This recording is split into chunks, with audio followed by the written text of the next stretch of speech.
ৰাইজৰ বাবে কাম কৰিলো বড়ো আন্দোলন আজি নোহোৱা হল কাৰ্বি আন্দোলন নোহোৱা হল ডিমাসা আন্দোলন নোহোৱা হল আদিবাসী আন্দোলন নোহোৱা হল আলফাৰ লগত শান্তি চুক্তি হল অসমীয়া বঙালীৰ মাজত কাজিয়া পেচাল নোহোৱা হল অসমীয়া হিন্দী ভাষীৰ মাজত কাজিয়া পেচাল নোহোৱা হল আৰু প্ৰথমবাৰৰ বাবে যোৱা ৩টা বছৰত আপোনালোকে দেখিছে মানুহৰ ওচৰ চাপি গৈছে কোনো কোকৰাঝাৰ উদালগুৰিত সাম্প্ৰদায়িক সংঘৰ্ষ হৈছিল আজি বিজেপি দিনত সাম্প্ৰদায়িক সংঘৰ্ষও নাই মানুহৰ ওচৰ চাপি গল আজি পয়লা বহাগ বিহু আমি সকলোৱে একেলগে অসমত আমি পালন কৰো ভাৰতত আমি সকলো উৎসৱ পালন কৰো অসমতো আমি সকলো উৎসৱ পালন কৰো কাৰো মাজত কাৰো কাজিয়া আৰু কাৰো মাজত কাৰো সংঘাত নাই আজি আমি ৰাতি 2টা বজাতো গুৱাহাটীত যাব পাৰো 3টা বজাতো হোজাইত যাব পাৰো লংকাত যাব পাৰো কোনেও কাকো কেতিয়াও কিবা ডকাইতি অত্যাচাৰ এই কামবিলাক আজি নোহোৱা হৈ গল আজি সকলোৱে জানে যে এখন চৰকাৰ আছে যদি কোনোবাই বেয়া কাম কৰে তাৰ ওপৰত শাস্তি ইমিডিয়েটলি দিয়া হয় এই কথা আজি অসমৰ মানুহে বুজি পায় কোনোবাই যদি আমাৰ ছোৱালী বুৱাৰীৰ ফালে কেৰা কৰি চাইছে আইনৰ গণ্ডিৰ মাজেৰে তাৰ চকু কাঢ়ি লোৱা হয় ইমিডিয়েটলি কোনো কথা নাই আমি আইনো পালন কৰিছো আৰু আমি মানুহক ৰক্ষণাবেক্ষণ দিছো শান্তিত মানুহ আছে আজি অসমৰ কোনো এটা অঞ্চল নাই যত মানুহে ইনসিকিউৰিটি ফিল কৰে যোৱাবাৰ মই লামডিঙত আহিছিলো শিবু মিশ্ৰৰ ইলেকশ্যনৰ সময়ত যোৱাবাৰ পূজাটো মই লামডিঙত আছিলো ইলেকশ্যনৰ মিটিঙত মই কৈছিলো যে আমাৰ যদি চৰকাৰ আহে আমি 1 লাখ চৰকাৰী চাকৰি দিম মানুহেতো বিশ্বাস কৰা নাছিলে বোলে ইমান চাকৰি কৰ পৰা দিব গভৰ্ণমেণ্টৰ ইমান টকা পইচা আছে নে নাই আজি 3 বছৰৰ ভিতৰত আমি পুৰা 1 লাখ চৰকাৰী চাকৰি আমি দি আজি আমাৰ দায়িত্ব পালন কৰিলো এতিয়া অসমত চাকৰি কোনে পায় আগতে চাকৰি পাইছিলে কংগ্ৰেছৰ মন্ত্ৰী কংগ্ৰেছৰ বিধায়কৰ নাতিয়েক পুতিয়েক হালপতি খুলখালি হয়নে নহয় এছিএছ এপিএছৰ লিষ্ট ওলালে কোন কাৰ সম্পৰ্কীয়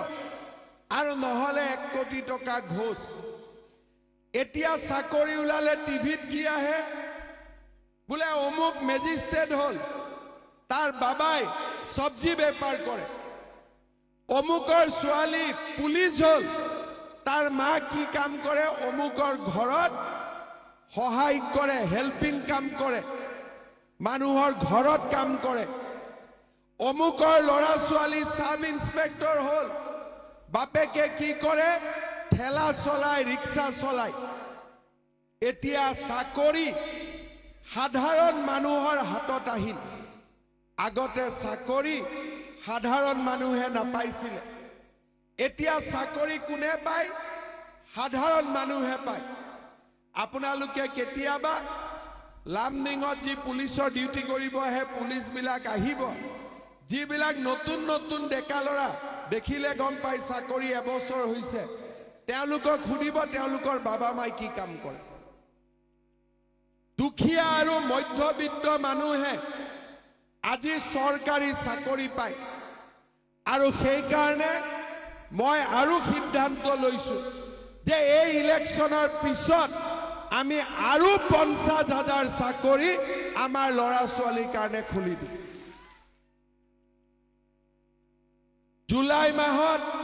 পুলিচৰ দৌৰ হ'ব সেপ্টেম্বৰ অক্টোবৰত তৃতীয় চতুৰ্থ শ্ৰেণীৰ চাকৰি হ'ব ACS APSৰো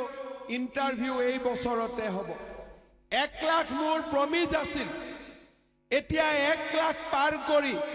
মই 1.5 লাখলৈকে গৈ আছো যাতে আমাৰ লৰা ছোৱালীয়ে পঢ়া শুনা কৰি থাকিব পাৰে আৰু যেতিয়া মানুহৰ মনত আশা থাকে তেতিয়া মানুহ বেয়া কামত নাযায় আজিকালি আপোনালোকে দেখিব স্কুলত লৰা ছোৱালী আগতকৈ বেছিকৈ যায় ৰেগুলাৰ হৈছে ৰাতিপুৱা লৰাবিলাকে ফিল্ডত দৌৰি থাকে কিয় যে পুলিচত চাকৰি ওলাব পুলিচত চাকৰি পাব বেয়া কামবিলাক নোহোৱা হৈ গল আগতে আমাৰ অসমখনত ড্ৰাগছ ভৰি পৰিছিল আজি আমি প্ৰত্যেক মাহত ড্ৰাগছ ধৰো যে আমাৰ লৰা ছোৱালীৰ জীৱন ধ্বংস কৰিব নোৱাৰে যিবিলাক লৰা ছোৱালীয়ে চাকৰি নাপাব তেওঁলোকৰ কাৰণে আমি আৰু এটা নতুন আঁচনি আনিছো যে আপোনালোকে আমাৰ পৰা এপ্লাই কৰক বিজনেছ কৰাৰ বাবে আমি আপোনালোকক 2 লাখ টকাকৈ আমি আগবঢ়াম যাতে আপোনালোকে কাম কৰিব পাৰে বেংকৰ পৰা নহয় চৰকাৰৰ পৰা আমি এই আঁচনিৰ নাম দিছিলো আত্মনিৰ্ভৰ অসম 2 লাখ লৰা ছোৱালীয়ে এপ্লিকেশন কৰিছে ইন্টাৰভিউ চলি আছে 3-4 মাহৰ ভিতৰত আমি আমাৰ লৰা ছোৱালী বিলাকক 2 লাখকৈ টকা আমি দিম যাতে বেহা বেপাৰ কৰিব পাৰে আৰু তাৰ পিছত তেওঁলোকে বেংকৰ পৰা মুদ্ৰা লোন ল'ব পাৰিব মোদীজীয়ে 20 লাখ টকালৈকে বেংকৰ পৰা মুদ্ৰা লোন দিয়াৰ স্কিমো ঘোষণা কৰিছে শ্ৰদ্ধাৰ ৰাইজ আমি যেতিয়া কৈছিলো যে আমি অৰুণোদয় আঁচনি আনিম কি আঁচনি বোলে বেংকৰ একাউণ্টত মহিলাসকলে 830 টকা পাব কোনেও বিশ্বাস কৰা নাছিলে যে ক'ৰ পৰা পাব কোনে পাব ইলেকশ্যনৰ আগত আমি 830 টকা স্কিম আৰম্ভ কৰিলো কংগ্ৰেছে ক'লে যে ইলেকশ্যন হৈ যাব এই স্কিমো বন্ধ হৈ যাব সরকারের অত টাকা আসবে কোথায় থেকে এটা তো সম্ভব হবে না অরুণোদয় চলবে না এতিয়া কি হল আজি 830 টাকা 1250 হল আৰু জি অৰুণোদয় পোৱা নাই মই মিটিংত গলে কয় যে দাদা আমাৰ অৰুণোদয়টো কৰি দিও ইয়াতো অৰুণোদয় লাগা মানুহ আছে না না কোনে কোনে অৰুণোদয় পোৱা নাই হাত ডাঙৰ জেন্টস বিলাককো লাগে নেকি অরুণোদয় না লাগে এতিয়া লাগে না নাই আপোনালোকক অরুণোদয় ঠিক আছে এতিয়া মোক আপোনালোকে কক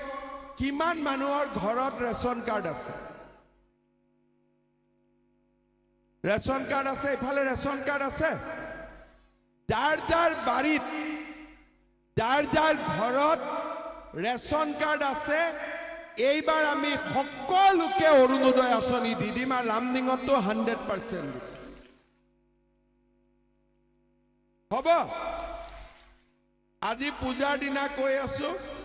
যে যাৰ যাৰ লামডিঙৰ যাৰ যাৰ বাড়িত ৰেশন কাৰ্ড আছে সব বাড়িতে আমি একটা একটা অৰুণোদয় 100% আমি দি আছো কাবাৰ কাবাৰ আধাৰৰ কাৰণে ৰেশন কাৰ্ড পোৱা নাই আধাৰ বন্ধ হৈ আছে মই কেইদিনমান আগতে শিলচৰ গৈছিলো শিলচৰত মই কৈ আহিছো যে আমাৰ অসমত বাস কৰি থকা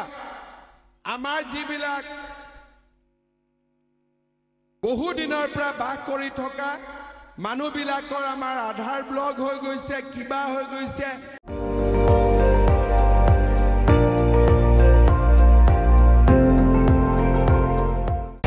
আপুনি চাই আছে ND24 সৰ্বশ্ৰেষ্ঠ নহয় সৰ্বোত্তমৰ দৌৰত